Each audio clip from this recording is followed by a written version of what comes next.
आज की क्लास में 2010 के एग्जाम में जितने भी क्वेश्चन आए थे सिंटेक्स के उनको हम सॉल्व करेंगे। सबसे पहला क्वेश्चन आपकी स्क्रीन पर है, the news are correct.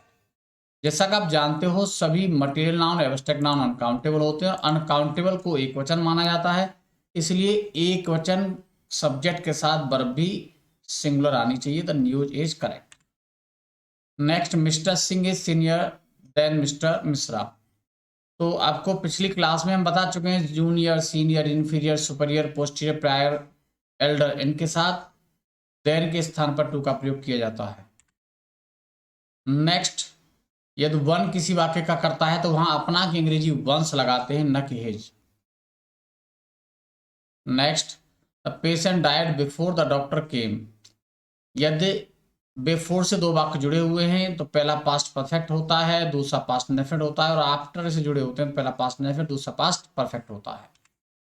The flowers smell sweetly. तो ध्यान रखना है सभी वर्ब के बाद एडवर्ब आता है, जनरल रूल है, लेकिन कुछ एक क्रियाएं ऐसी हैं। कौन कौन सी हैं बेटा? Look, appear, seem, taste, smell, get, grow, become, ये 9 क्रियाएं हैं जिनके बाद एडजेक्टिव आता है, तो यहां स्वीट आएगा, न कि sweetly. Next, being a cold day I could not go out. ये नॉमिनेटिव एब्सोल्यूट का नियम है बेटा, और पार्टिसिपल और नॉमिनेटिव एब्सोल्यूट में डिफरेंस इतना है, पार्टिसिपल में दोनों वाक्यों का एक ही करता होता है, नॉमिनेटिव एब्सोल्यूट में दोनों वाक्यों में अलग अलग करता होता है, तो यहाँ इट करता छुपा हुआ है। दूसरी बात आप ये भी समझ सकते हो कि वर्षा ऋतु, मौसम, समय बताने के लिए जो इंट्रोडक्टरी सब्जेक्ट हम इट लगा के चलते हैं। Next, I could not get good mark in English. तो आप समझिए बेटा, मार्क मीन्स चिन्ह होता है, और जब इसे अंकों के लिए प्रयोग करते हैं तो वहां क्या यूज करते हैं? इसको मार्क्स यूज करते हैं, यहाँ एस जुड़ जाएगा। Next, this blanket is inferior than that. अभी आपको बताया था इन्फीरियर के बाद बेटा टू आता है, देन के स्थान पे क्या आएगा? टू आएगा। और अगला क्वेश्चन भी इसमें आ गया है, वन जहां करता है वहां अपना अंग्रेजी वंस लगाते हैं, आपको अभी मैंने बताया भी था, वंस। ठीक है, ये क्वेश्चन है जो वहां भी आ गया था, अभी आपको मैंने बता दिया है, तो यहाँ वन का साथ अपना की अंग्रेजी वो है, वो वंस आ जाएगी। क्लियर? नेक्स्ट है, if it will rains I shall stay at home. Double future का प्रयोग नहीं करते, तो उसमें एक वाक्य जो है शर्त वाला वाक्य प्रेजेंट इंडेफिनिट बनाया जाता है, इफ इट रेन्स। अगला है, Taj is a unique building in the world. तो ताज एक हिस्टोरिकल बिल्डिंग है, उसके साथ दा का प्रयोग होना चाहिए। उधर यूनिक हम लिखेंगे तो आपको बताया था इंडेफिनिट आर्टिकल के हमेशा ध्यान रखना, वॉवेल कंसोनेंट आप हिंदी में देख लेना, आपको कंफ्यूजन नहीं होगा, तो यहाँ ए आना चाहिए। The wages of sin are death. Wages को आपको बताया था परिणाम के अर्थ में हम एक वचन मानते हैं, तो यहाँ इसका अर्थ परिणाम है बेटा, सैलरी के अर्थ में यह बहुवचन होता है। He is the oldest brother. अब देखिएगा, ओल्डेस्ट सुपरलेटिव डिग्री है, तो वहां पे दा तो चाहिए ही चाहिए, ये तो एक प्रॉब्लम है ही। अगर वो अपने भाई की बात कर रहा है तो वहां एल्डेस्ट हो जाएगा, तो ये आपको देखना है कि वहां किस कंटेक्स्ट में बात हो रही है। Work hard लेस्ट you may fail. आपको कई बार बता चुके हैं, लेस्ट के बाद जो सहायक क्रिया आती है वो शुड आती है, और वाक्य अफर्मेटिव होना चाहिए, नॉट भी प्रयोग नहीं कर सकते हैं। Beside Shakespeare. देखो, बिसाइड और बिसाइड्स का अंतर आप जानते हो बेटा। बिसाइड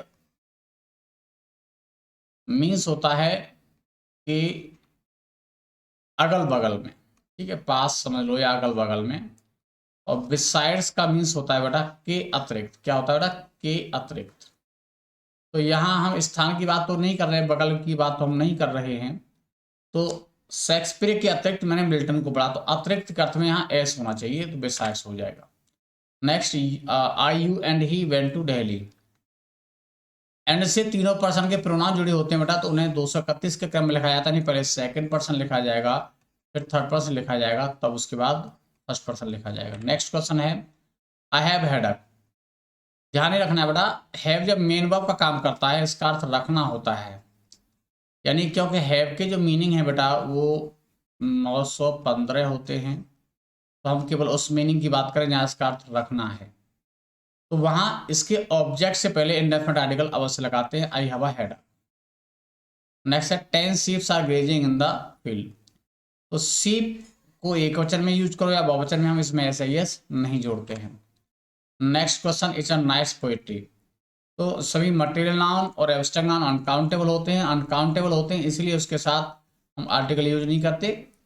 तो यहाँ पर हम नाइस पोएम कर सकते हैं अगर आर्टिकल हमें यूज करना है तो। This clause is superior than that. अभी आपको बताया था सुपीरियर के बाद हम देन के स्थान पर टू का प्रयोग करते हैं, और सुपीरियर के साथ मोर या मोस्ट का प्रयोग भी नहीं कर सकते, क्योंकि यह स्वयं कंपैरेटिव डिग्री का बोध कराता है।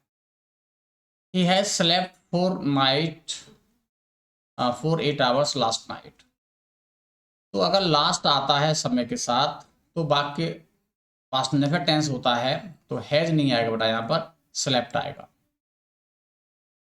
Next, 5 times 5 is 25। देखिए अंक गति योग बताने के लिए हमेशा प्रेजेंट इंडेफिनिट टेंस का प्रयोग करते हैं और एक वचन की क्रिया लगाते हैं। अगला है मेक के बाद बेटा कुछ क्रिया है, मेक है, अपॉइंट, इलेक्ट, सेलेक्ट, ठीक है। इनके बाद ऑब्जेक्ट आता है, फिर कॉम्प्लीमेंट आता है, तो मेक मी फूल। अगला क्वेश्चन है, आपको बताया था वन जहां कर्ता का काम करता है वहां अपना की अंग्रेजी वंस आती है। Last question, he is a European. क्योंकि यूरोपियन लिख के देखें बेटा पहला अक्षर कॉन्सोनेंट है, वॉवेल नहीं है, इसलिए इसके साथ ए आएगा। तो क्लास कैसी लगी ये कमेंट करके आप मुझे जरूर बताइएगा। क्लास अच्छी लगी हो तो लाइक शेयर कर लेना, और चैनल को अब तक सब्सक्राइब नहीं किया तो चैनल को